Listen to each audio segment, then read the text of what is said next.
મેળ આવ્યો ને 2-4 જણાને એમાં લાગી પગજ્યો ને ધક્કો માર્યો. પેલો ભૂલથી મોય વચ્ચો વચાઈ ગયેલો જાય ગયો. બાપુ કે હા હા હા ઘણા દાડી એક સેવક મળ્યો છે. બાપુ પેલા વેલા પાડ્યા માથે હાથ મેલ્યો ને કંઠી બધાય. પણ મારા બેટા શરત કરી હોય ને કે બાપુ ગુરુ પહેરાવું આખા ગોમના આવે વળે જ્યાં સુધી મૂકો ખસી કું એમ નહીં. પણ એક શરત કંઠી તમારી બધું તમે મારા ગુરુ હાસા પણ 5 વર્ષ સુધી મારા ઘેર નહીં આવવાનું.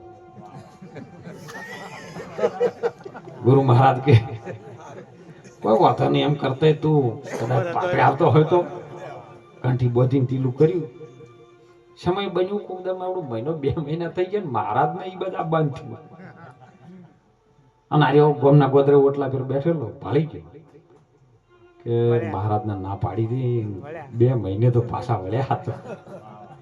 અરે અહીંયાથી ધોળ્યો ઘેર જઈને ઘરવાળી કે જલ્દી જલ્દી શીરોકો પાથર ફટાફટ ખાટલો બાટલો ઢાળીને ઉપર ગોદડું મને ઉઠાડી દે. કે કેમ અચાનક શું થયું?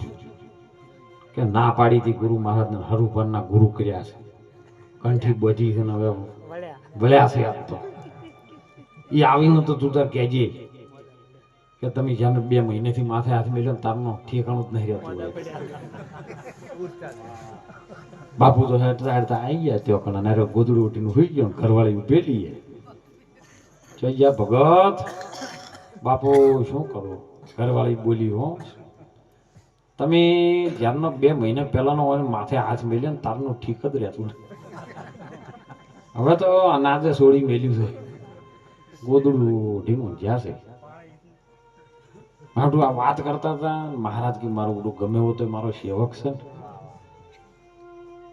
અને એટલામાં બાજુમાંથી કોઈ બેન આયા દોડમ દોડ કે હેડો ને અમારા ઘેર મહેમાન આવ્યા છે અને મને શીરો કરતા આવડતું નહીં કહાર બનાવતા એટલે તમને આવડે છે તમે હેડો ને. હવે પેલી વાતો કરતી ને પેલી હરું પરની પેલા લઈ જઈ એ પેલો ગોદડું વટીને હોઈ ગયેલો પેલા કહાર બનાવવા બાજુ જતા રહ્યા.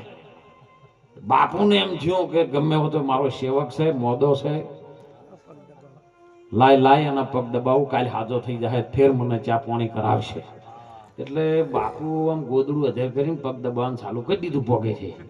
એટલે પેલો મોયરે બોલ્યો કે વાપરે છે પેલું લપજુક નહીં.